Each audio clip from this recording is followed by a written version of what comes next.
So hello my dear friends and my dear viewers, my name is Bittu and today we are going to discuss about a very interesting topic which is constitution, the basic and fundamental body of our country which gives us the right by which I am making the video now and by which you were all doing your work satisfactorily, contemptly.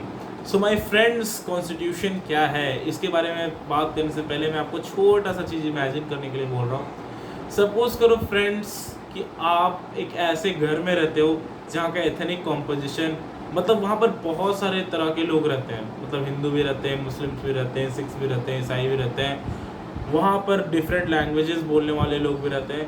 तो उस time पर अगर आपके बीच में coordination ना होना तो आपके बीच में कॉन्फ्लिक्ट हो सकता है। यानी कि अगर आप कुछ चीज़ खा रहे हो, अगर आपको ब्रेड चाहिए और उसे भी ब्रेड चाहिए या फिर उसे ओवन चाहिए, आपको ओवन चाहिए, दोनों को सेम टाइम पर चाहिए, अगर आपको उसकी बात नहीं समझ में आ रही है, वो आपकी बातों को नहीं समझ पा रहा, फिर कॉन्फ्लिक्ट हो जाएगा ना इस तरह। सो कॉन्फ्लिक्ट तो करना से कोई फ़ायदा है नहीं दोस्तों, इससे अच्छा पीस एंड हारमोनी बना ले। So for maintaining the peace and harmony उस घर को चाहिए कुछ ऐसे नॉर्मल से, कुछ ऐसे कॉमन से लॉज जो कि सबके लिए इक्वल हो और सबको इसको फॉलो करे ताकि सभी कोई में कोऑर्डिनेशन बन सके, ताकि सभी कोई अच्छे से रह सके, सभी कोई के अंदर इक्वालिटी की वो एक फीलिंग होती है वो आ सके, ताकि वो घर हो वो पीसफुली चल सके। So my friends, today we are going to discuss about the constitution of India. A lot to know and lot to discuss my friends as always. So बात करते हैं कॉन्स्टिट्यूशन की। So what is a constitution my friend? Constitution allows to create coordination and if not it does the assurance, or we can say constitution is a body of fundamental written articles or written laws by which a government can govern a society or a state, or by which the coordination can be increased among the peoples। यानी कि constitution यानी कि संविधान written articles है, written laws है या set of laws है जिसके द्वारा हम लोगों को गवर्न किया जाता है, जिसके द्वारा हम लोगों में कोऑर्डिनेशन बनता है दोस्तों। सो कॉन्स्टिट्यूशन के 4 बहुत ही इंपॉर्टेंट फीचर हैं। तो पहला फीचर यही है यार कि ये कोऑर्डिनेशन बनाए रखता है, पीस हार्मनी बनाए रखता है, लोगों में सेंटिमेंट जुड़ाव रखता है, यानी कि लोग कभी झगड़ते उगड़ते नहीं है, सब कोई पीसफुली रहते हैं। दूसरा क्या है दोस्तों कि सपोज करो कि यार कॉन्स्टिट्यूशन बनाना है, कॉन्स्टिट्यूशन बहुत अच्छा है, ये पीस हार्मनी, अब इसे बनाएगा कौन? ऐसे थोड़ी ना कोई भी चोर वगैरह आके, डाकू वगैरह आके बोल दे यार मैं कॉन्स्टिट्यूशन बनाएंगा, तब तो हो गया काम। तो कोई बॉडी चाहिए, फिक्स बॉडी या फिर कोई मतलब रिप्रेजेंटेटिव चाहिए उसको बनाने के लिए। सो हमारे कंट्री में कॉन्स्टिट्यूशन स्पेसिफाई करता है कि किसे लॉज बनाने हैं और किस तरह से गवर्न करना है, ये कॉन्स्टिट्यूशन स्पेसिफाई करता है। ये तो इसका दूसरा फीचर। तीसरे फीचर्स की बात करें दोस्तों, सो कॉन्स्टिट्यूशन लिमिट्स करता है। यार अगर मैंने किसी को चुन लिया, कोई बड़ा, अगर मैंने किसी को सीएम के रूप में चुन लिया और वो अपना मनमानी करने लगा, तो मेरे को कुछ चाहिए ना कि ताकि मैं उसे लिमिट कर सकूं, मैं उसके अगेंस्ट प्रोटेस्ट कर सकूं। सो ये अधिकार देता है constitution by the help of fundamental rights, right to speech, right to wear, right to trade, right to protest, बहुत सारे ऐसे 6 टाइप्स के मेजर हैं। सो राइट जो हमें फंडामेंटल राइट्स मिले, ये क्या करते हैं, एक लिमिटेशन का काम करते हैं। अगर कोई फॉर्म ऑफ गवर्नमेंट या फिर कोई पार्ट ऑफ गवर्नमेंट अपने एक्सेसरी कर रही है, लिमिट से आगे निकल रही है, ऑपरेशन कर रही है, तो ये कॉन्स्टिट्यूशन हमें हक देता है। चौथा और जो मोस्ट इम्पॉर्टेंट चीज़ है वो होता है कि 19th सेंचुरी तक कॉन्स्टिट्यूशन में ऐसा कुछ नहीं था कि आप लोगों के एस्पिरेशन को पूरा करने की कोशिश करो, उनके गोल्स को पूरा करने की कोशिश करो, लेकिन आज दोस्तों हमारा कॉन्स्टिट्यूशन 20th सेंचुरी में बना। तो बेसिकली 20th सेंचुरी में बना, इसका मतलब कि उसमें कहा गया कि अगर आप एक गवर्निंग सिस्टम हो तो आप कोशिश करो कि आप लोगों के एस्पिरेशंस प्लस उनके गोल्स को पूरा कर सको। कोशिश तो कम से कम करना, मतलब करना ही है, लेकिन उनके एस्पिरेशन प्लस गोल्स को पूरा करना है। ये दोस्तों कॉन्स्टिट्यूशन का 4th फीचर है। तो फीचर्स है दोस्तों, हमें कॉन्स्टिट्यूशन, अब जानते हैं कि कॉन्स्टिट्यूशन को क्यों अडॉप्ट किया गया, आखिर इससे फ़ायदा क्या है, तो डिस्कशन करेंगे। तो दोस्तों सबसे पहली बात ये है कि कॉन्स्टिट्यूशन को आखिर लोग फॉलो क्यों करेंगे? जब लोगों को उनमें कुछ फ़ायदा दिखाई दे या लोग उनके साथ लोग कॉन्स्टिट्यूशन के साथ एक फ्रेंडली बिहेव जैसा लगे या कॉन्स्टिट्यूशन का मदद करे, तब ना लोग उनके ऊपर जाएंगे। अब किसी के साथ ऐसा हो गया, ऐसा कॉन्स्टिट्यूशन बन गया कि नहीं आप मुस्लिम्स को हक नहीं है या फिर हिंदूज को हक नहीं है या फिर कोई धर्म को हक नहीं, तो वो उसके साथ क्यों जाएंगे जब सबको इक्वालिटी नहीं मिलेगी। तो कॉन्स्टिट्यूशन को बनाना कोई बच्चों का खेल नहीं था। सो दोस्तों हमारे यहाँ के जो रिप्रेजेंटेटिव्स थे, जो प्रोमुलेशन जो प्रोसेस वो कॉन्स्टिट्यूशन को मेकिंग करने का, तो वो उनके द्वारा हुआ। जो फेमस कैंडिडेट्स थे, जो फेमस रिप्रेजेंटेटिव्स थे of our country, they choose the way to form a constitution, यानी कि वो कॉन्स्टिट्यूशन बनाने में मदद की जो कि पहले से लोगों के द्वारा चयनित थे। इससे क्या हो कि सारे धर्म के लोगों को इक्वल अपॉर्चुनिटी मिला, इक्वल राइट्स मिला, इक्वालिटी मिला। तो इससे क्या हुआ दोस्तों, हमारा जो कॉन्स्टिट्यूशन था वो अच्छे से चला। साथ ही साथ दोस्तों हमारे यहाँ जो कॉन्स्टिट्यूशन है वो बहुत ही ज़्यादा अच्छा है, क्योंकि ये एक ऐसा कॉन्स्टिट्यूशन है दोस्तों, बाकी जैसे successful constitution like south Africa का कॉन्स्टिट्यूशन, अमेरिका का कॉन्स्टिट्यूशन, यूएसए का, इंडिया, ये सब कॉन्स्टिट्यूशन दोस्तों बने कब, जब बहुत ही ज़्यादा लॉन्ग वार या फिर नेशनल जब कोई नेशनल वॉर या फिर प्रोटेस्ट या फिर लॉन्ग फ्रीडम स्ट्रगल के बाद ही ये सब इस तरह के अच्छे कॉन्स्टिट्यूशन बने, जिसमें वहाँ के स्पेसिफिक प्रॉब्लम्स को रिटर्न किया गया। जैसे यहाँ पर अनटचेबिलिटी का प्रॉब्लम था, तो इसमें ये लिखा गया। ये अफ्रीका में अपार्थाइड का प्रॉब्लम था, वो कॉन्स्टिट्यूशन में अपार्थाइड के अगेंस्ट कुछ किया गया। अब रसिया में दोस्तों रिजर्वेशन का कोई सिस्टम ही नहीं है, वहाँ पर अनटचेबिलिटी का कोई सिस्टम नहीं, तो वहाँ के कॉन्स्टिट्यूशन में वो क्यों लिखा जाएगा। तो दोस्तों कॉन्स्टिट्यूशन भी जगह के अनुसार बनते हैं, जगह मतलब कुछ सर्कमस्टांसेस मतलब सर्कमस्टांसेस के बाद बनते हैं। सो ये कॉन्स्टिट्यूशन का बेसिक फ्रेम स्ट्रक्चर है कि वो बनता कैसे है दोस्तों। सो कॉन्स्टिट्यूशन जब हमारे यहाँ बना दोस्तों, सो ये सक्सेसफुलनेस का ये राज है कि कॉन्स्टिट्यूशन ऐसा तरह से बनाया गया कि यार इसमें तुम कभी भी बदलाव कर सकते हो चेंजिंग के अकॉर्डिंग। अगर इसमें कुछ ऐसे पार्ट्स हैं जिसको आप कभी बदल नहीं सकते हो, जैसे कि फ्रीडम, जैसे कि आपको मिल जाता है फंडामेंटल राइट्स, इसको आप कभी हटा नहीं सकते। ये एक लिमिटेशन का काम करता है अगर कोई गवर्नमेंट लिमिट से आगे जाती है। सो इसको कभी आप हटा नहीं सकते, ये हटाया नहीं जा सकता, इसको एक तरह से थोड़ी देर के लिए रोके जा सकता है। जब कोई नेशनल इमरजेंसी का वक्त आया हो या नेशनल इशू, तब इसको थोड़ी देर के लिए रोका जा सकता है राइट्स को, ताकि उस टाइम देश को संभाला जा सके। बाकी इसको कभी आप रोक नहीं सकते दोस्तों। और ये इस तरह का हम लोगों को डेवलप किया गया ताकि हम लोगों को कभी प्रॉब्लम ना हो, फ्यूचर जनरेशन को भी कभी प्रॉब्लम ना हो दोस्तों। तो अब हम लोग बात करते हैं कि यहाँ पर एक बहुत ही ज़रूरी चीज़ है, वो है बैलेंस करना बहुत ज़रूरी है, जो कि कोर वैल्यूज़ हैं और पीपल के बीच, ये सब के बीच बैलेंस करना कॉन्स्टिट्यूशन में बहुत ज़रूरी है। हमारा जो कॉन्स्टिट्यूशन है दोस्तों, उसको बनाने के लिए बहुत ही ज़्यादा वक्त, यानी कि उसके लिए बहुत ही ज़्यादा डिबेट, डिलिब्रेशन, नेगोशिएशन, बहुत सारे प्रोसीड्यूर्स को अपनाए गए, तब जाके हमारा कॉन्स्टिट्यूशन बना। कॉन्स्टिट्यूएंट असेंबली बनाया गया था दोस्तों 9 दिसंबर 1946 को बनाया गया था। ये था यूनाइटेड के लिए, ये फर्स्ट कमिटी इसका बैठा था 9 दिसंबर 1946 को।